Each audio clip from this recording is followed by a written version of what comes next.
NATO Secretary General Jens Stoltenberg has hit back at former U.S. President Donald Trump following his suggestion that the U.S. might not come to the aid of NATO allies if they're not spending enough on defense.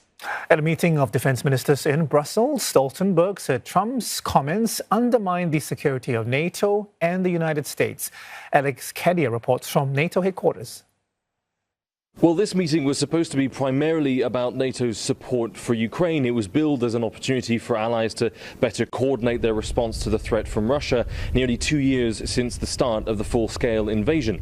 Instead, events in the United States have overshadowed proceedings. Donald Trump's suggestion that he would encourage Russia to do whatever the hell they want against NATO allies who don't pay has drawn criticism from several NATO members and from Secretary General Jens Stoltenberg. So any suggestion that we are not standing up for each other, that we are not going to protect each other, that does undermine the security of all of us, increasing the risks.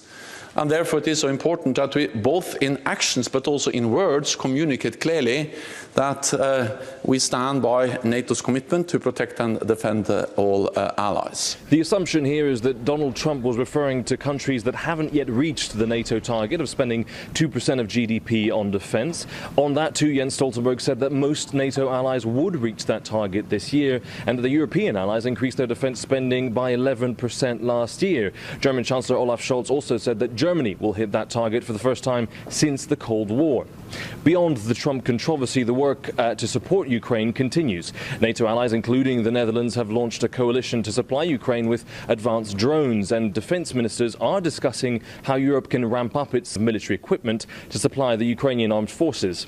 Officials behind the scenes tell me they remain focused on supporting Ukraine for as long as it takes. Alex Cadier, CNA, Brussels.